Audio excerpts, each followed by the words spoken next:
Hi, I'm Marsha, and this video is a video about my recent vinyl pickups.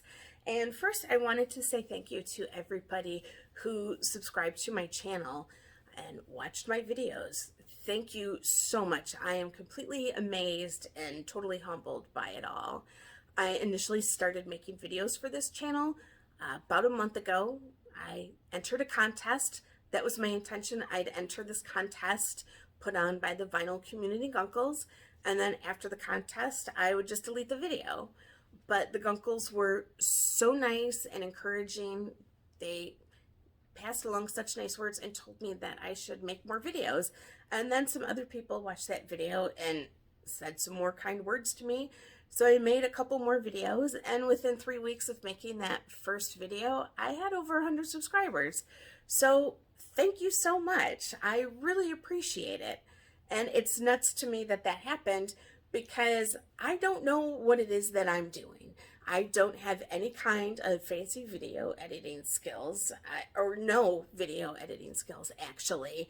I don't have the ability to put fancy graphics in. I don't have even a name for my channel. Or a clever intro like, hey, I'm the lady from Orlando who likes records. I don't have any of that sort of thing. It's just me, my phone, and my hand swatting away a couple of goofy cats when I'm making these. So thank you so much for watching. Again, I am just totally humbled by it, and I wanted to make sure I passed along my gratitude. So on to my pickups for January. I also am going to throw in a couple of records that I did pick up in December as well, because I just picked up a couple records in December, so I thought, hell, why not? So the first record I got in January is Martha and the Vandellas Dance Party, and I picked this up in December, a couple weeks after Record Store Day, because this is a Record Store Day release. I had some family in town, so I didn't make it to any record stores on Black Friday. It was expensive, and I debated getting it. And it's hard to find Motown records in good condition, so I decided I'll pay for it. And I'm really glad I did, because it's so lively and so entertaining, super charming. I'm glad to have this in my collection for sure. The next records I got in December all came from Whatnot, and I didn't have the best experience with Whatnot. If you watched my Vinyl Tag 2023, you know how I ended up with this gem. I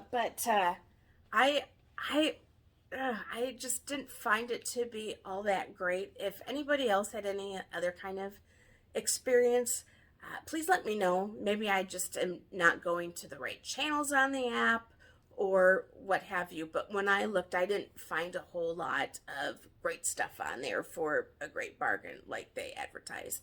But when I did sign up, I got a credit, and it was getting to the point that the credit was going to expire. So I got some things with that credit. These two Johnny Cash compilations.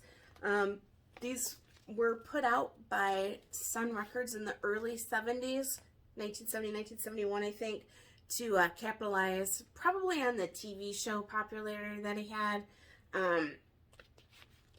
It's just compilations of him with the Tennessee 2, and they're great. I mean, if you like Johnny Cash, you're going to like these records. And when I looked on Discogs, they were super inexpensive. You can get these for like $2-3 a piece, and I'd recommend it. If you like Johnny Cash, there's nothing here you're not going to like. But if you look at the covers, you could tell these were probably records pretty fastly put together, because there's nothing great with the art direction on these. In fact, he's wearing the same outfit, and he looks kind of like a shady televangelist in this one.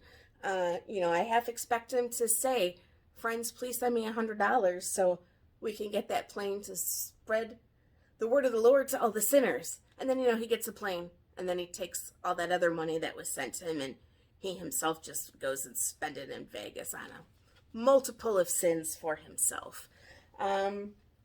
The next thing on Whatnot I got was the soundtrack to Respect.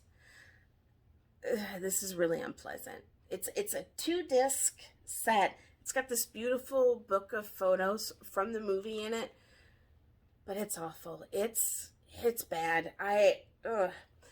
It reminds me of a review you would see on a cruise ship. Say you're on a cruise in the Eastern Caribbean, and you're tired of gambling, tired of drinking, so you want to see the show, so you go to the theater that they have. It's like a third full, and it's an Aretha Franklin review. So it's one solo singer, no band, and like two half-assed dancers backing her up.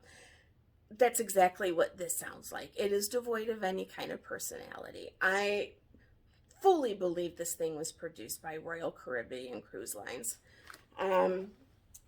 So in January, I blew my entire record budget for the month at a little local store here. They had such good stuff this time that I went to visit that store. I left a ton of stuff there that I am still hoping is going to be there this month, but I don't think I'm going to be that lucky. But the guys that own it, they're super nice, super friendly to me every time I go in. And, that's one thing I like about shopping for records in my middle ages, is that all the clerks and things, they're so nice to me now. Whereas when I was shopping for music, in the 90s and my 20s, the clerks would totally insult my music taste while simultaneously staring at my chest the entire time. So it's great that that doesn't happen anymore. But I picked up this Reckless Eric album. It's a 10-inch, but it is a full album. It's 40 minutes worth of music on here. And this is a name I've heard a lot. Wasn't really familiar with their work, but I'm glad I got it. It's very juvenile, kind of charming, however. And I love that the cover of this matches what's on the album perfectly. He's wearing this pin that says "I'm a mess." These strings are all wonky. He's got a string hanging from his jacket. Like, this cover encapsulates what's on the album perfectly. And it looks like it's, written in Sharpie. It's great. The next album I got was Iggy and the Stooges. And I don't know how to pronounce this. Is it Metallic KO? Is it supposed to be short for knockout? Is it Koi? If anybody knows, let me know. But I picked this one up because it was a recording of their last concert in Detroit. And I'm from Metro Detroit, so anything that's got a Detroit connection I can, that kind of pulls me in a little bit. I kind of have a hard time resisting stuff like that. So the first side of this, the sound quality is not good at all. It sounds like they shrunk themselves and walked into a can of empty green beans and recorded a concert, that they performed the concert in the green beans. It's really bad. Second side sounds great. There's nothing wrong with it. You can, hear all the offensive language Iggy throws out, crystal clear. The next one is Smell a Female, the Cramps, and this is a French import, as well as the Iggy and the Stooges. This thing sounds incredible. It is so good. I am so glad I have this in my collection. The only complaint I have about it is it's 20 minutes long, and when I looked up on Discogs, I see that they have added more tracks for the CD release, 3 more tracks, so now it's up to 30 minutes. And I'm definitely going to look for that one because this is so good. I am so glad I have it. Next is the soundtrack for Times Square, and I see this record all over social media, and it's a 2-disc collection. First disc was great. It's got the Pretenders, Suzi Quatro, Gary Newman, Roxy Music. The second disc is not good. It starts off with this really terribly racist song. Like, there is a lot of racist language in it, homophobia too, and it's uncomfortable. It ruins the whole second disc, actually, since it starts it off. It's just, ugh.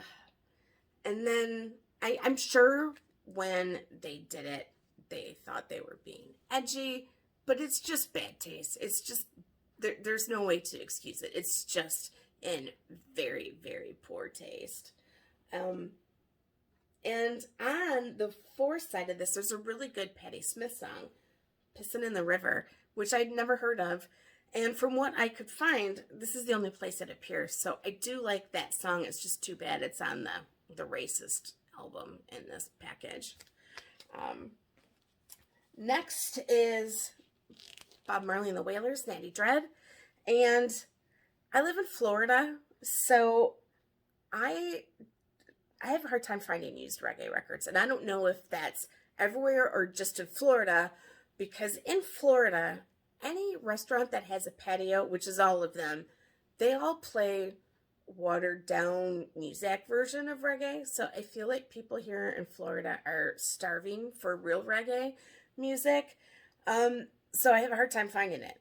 But this is really good. I have it on CD already and I do like it. But now that I have it on vinyl, I notice how stunning this portrait is. The artwork on this is great. I'll get up close. There is a little bit of a tear here, which is unfortunate, but this is just a beautiful portrait, and it's really, really striking. Next up is Blues Magoo's Electric Comic Book, and it's a psych album. And, well, the first side is a psych album. The second side is very poppy, and I can see some music exec back in the late 60s who, you know, is probably, of course, sticking to standard gender stereotypes, saying, we got a side for the girls, we got a side for the boys. And they do Gloria, which, you know, is a requirement for a psych band or any kind of garage band in the 60s, just like having Brian Jones. Haircuts is a requirement for any band in the 60s. But I don't understand really what this cover is. Is this tree bark, or is this a picture of the muscular system from a high school textbook that's been enlarged? But it's good. It's a really good record. This is a tight little band. I'm glad to have it. And last is, I can't take this one out of the plastic, Killer, Alice Cooper. I heard somebody talking in the VC on a video not too long ago, and they were saying, you know, Alice Cooper doesn't seem to get any love anymore. And, you know, I thought about that, and I thought that's kind of true, because as I had said earlier, I'm from Metro Detroit, and all the years that I lived in Metro Detroit, Alice Cooper was played on the radio like crazy. And I never hear Alice Cooper on the radio here in Florida. And, you know, he was born in Detroit and came back to the city to, you know, start his career after the whole Frank Zappa thing kind of didn't work out for him. So when I saw this in the record shop, the guy had said, yeah, my brother took those records in yesterday. Take a look through them. See if there's anything you want. Just let me know what the condition is, and I'll give you a praise. So I pulled this one out, and I pulled it out, and I said, no, wait, it's got Muscle Love. And then, no, Welcome to My Nightmare. And then finally, Killer. And so he said, there's 3 records in there. And I said, yeah. And he asked me what the condition was. I said, they look a little dusty. And he goes, just take all 3 of them for $1. So it's kind of hard to turn that deal down, even if you don't want them. So when I actually went to go pay and leave, he said, just take the whole thing. Just consider it a gift. So it was very, very nice of them. So Muscle Love is crackly, but I have it on CD. So I'm not going to rush out and get that one anytime soon. Welcome to My Nightmare jumps at the beginning. So it's not one that I'm going to keep in my collection for a long time. I'll eventually get around to replacing it, but Killer is great. There is no crackle, there's no skipping. The cover is a little beat up, but I don't mind that sort of thing. So I'm glad to have Killer finally. Anyways, that is my vinyl pickups for December and January.